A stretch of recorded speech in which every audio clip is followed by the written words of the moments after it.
Hola alumnos, ¿cómo están? Dios les bendiga. Les traigo este nuevo video de la clase 5 en el cual voy a presentarle los verbos de ponente. Yo lo había mencionado cuando estábamos hablando sobre la conjugación de la voz media.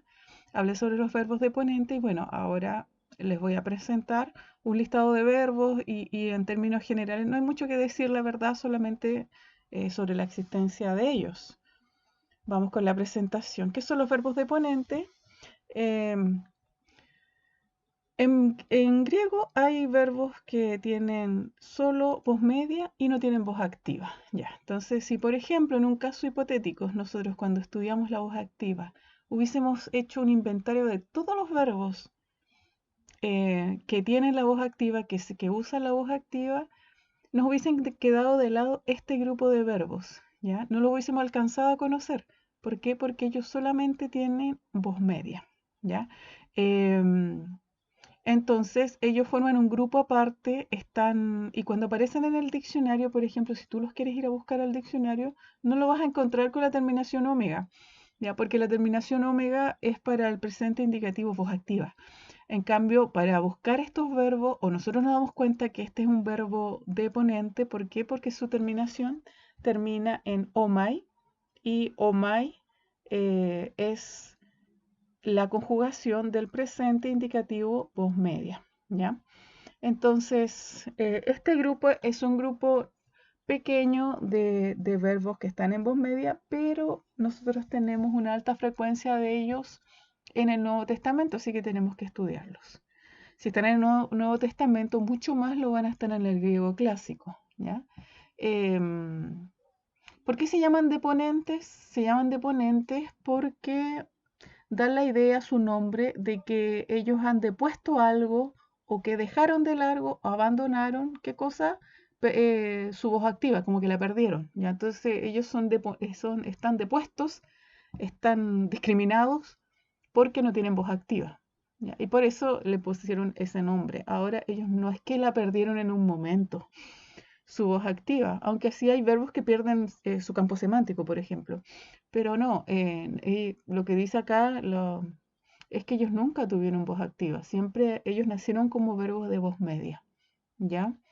Em, a muchos de estos verbos en griego les corresponde en castellano como traducción un verbo en voz activa. Así es que sean deponentes en el griego no implica que sean de alguna categoría especial en el castellano, no. Ese es un grupo en griego y nosotros tenemos nuestra propia forma de clasificar nuestros verbos, ¿ya? Las lecciones de Atenatse, que nosotros nos estamos guiando por ellas, ¿verdad? Aparecen estos verbos y anótenlos bien porque son los verbos que vamos a tener para la tarea número 5. No todos, obviamente, pero sí la lección 5, en realidad es el capítulo 6 de la Atenatse, pero para nosotros es la tarea número 5. Nos va a vamos a encontrar algunos de estos verbos, ¿ya? Entonces, ¿por qué? Porque es una historia, bueno, después voy a hablar de la tarea mejor. En otro video voy a hablar de la tarea para poder explicarla o introducirla, la verdad. Ya, entonces, ¿qué verbos tenemos ahí? Que son verbos de ponente, o sea, que solamente tienen voz media. Em, entonces está el verbo aphigneomai, que significa llegar o llego. Bulomai, que significa querer, Geignomai, que es uno de los verbos, como lo decía la otra vez, que tiene un montón de significado. O sea, está la palabra logos, el sustantivo logos, que tiene un montón de significado, y de los verbos está este, Geignomai. Llego a ser, me vuelvo, eh, sucede, ocurre, ya me convierto también. Son todo eso que uno aparece en la literatura como Geignomai. Dejomai, recibo, epomai, Hepomai, sigo, ergasomai, trabajo, erjomai, voy, vengo, y aperjomai, me voy, parto, ¿ya? Esos son los verbos, y cuando uno los traduce, aquí voy a hablar sobre la traducción, que el verbo, muchos de estos verbos en voz media cuando uno los traduce al castellano o cuando, incluso cuando los traduce dentro de su contexto griego, tienen una interpretación en voz activa.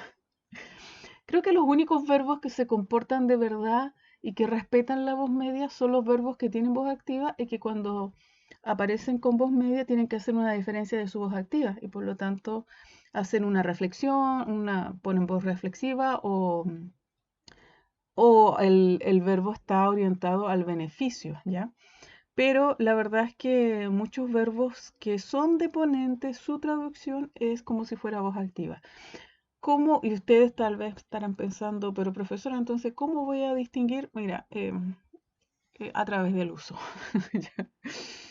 Las lenguas son complejas en ese sentido, tampoco es que van a aparecer cosas muy difíciles porque los ejercicios están orientados, las traducciones están orientadas a trabajar con esto. Pero ustedes saben que el Nuevo Testamento ya es otra cosa y ahí hay que tener mucho ojo con la traducción y el sentido que se le da. Bueno, vimos ahí en el versículo a traducir un versículo en el cual se nota claramente que que el verbo eh, en voz media trae un beneficio y se diferencia de la voz activa. Bueno, entonces hay verbos que van a presentarse con voz media y y se va a diferenciar muy bien de la voz activa porque va a respetar el uso de la voz media, ¿ya? Pero muchas veces el verbo medio o en voz media le corresponde a nuestra lengua un verbo con pronombre personal. Por ejemplo, aquí dice métese, ¿ya? Y eso lo vimos también en la presentación anterior. Por ejemplo, si yo quiero decir lavo al niño, que en griego es louo topaidion, ¿ya? Pero si yo quiero decir me lavo, yo no digo lo hubo y después digo m o me, no. Ellos tienen ya el verbo que va a ejercer esa acción media. O sea que va a decir que, que la acción verbal va a recaer sobre mí o sobre mi beneficio. Entonces yo digo lo, lo mai, ¿ya? Luomai, perdón. Entonces yo voy a decir luomai, me lavo, ¿ya? Yo no necesito decir eh, luo me, que sería lavo a mí, no. Entonces ellos tienen la conjugación de la voz media para indicar que la acción que está ejerciendo el verbo va a recaer sobre mí. Otro ejemplo, ejeiro topaidion, despierto al niño, pero si yo digo ejeiro mai, es decir, me despierto. Y yo no tengo que decir ejeiro me o ejeiro m, que es el pronombre personal que es acusativo, por lo tanto la acción está ejercida sobre otra persona, en este caso yo. No, lo digo ejeiro mai y así está bien dicho, ¿ya? Me despierto.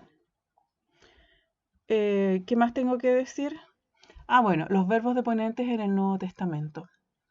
No son muchos, pero hay un uso frecuente de ellos. ¿Ya? ¿Cuál es ese listado? Aquí está.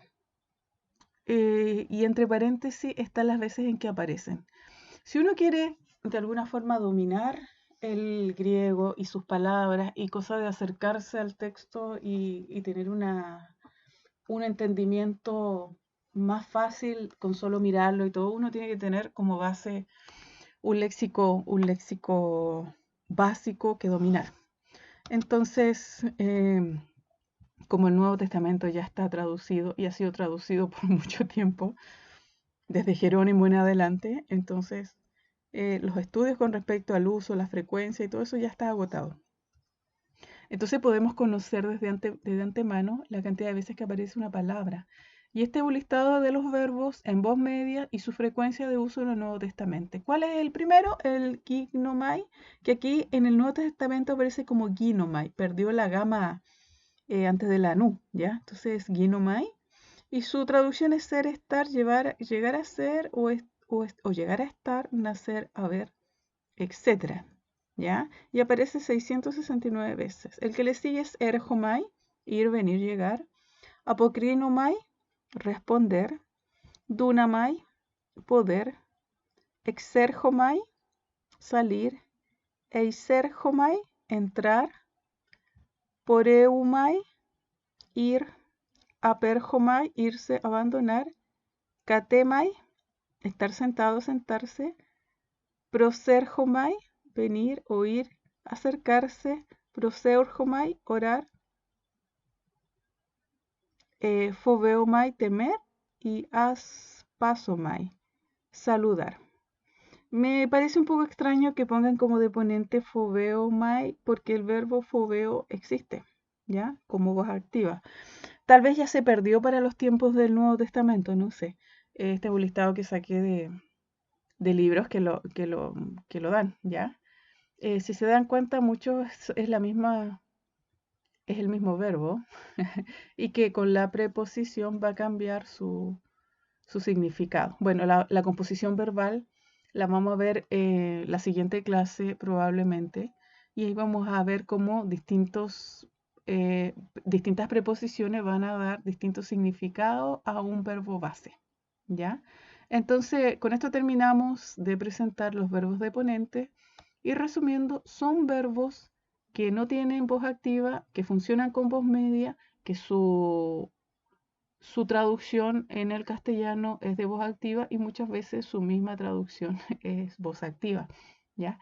Los que más respetan la voz media son los verbos que no son deponentes, los verbos que tienen voz activa, y para diferenciarse su voz activa, entonces hacen una construcción en el cual el verbo va a reflejar voz media porque el sujeto va a ser el que va a recibir la acción o que se va a ver beneficiado con la acción que está describiendo el verbo, ¿ya?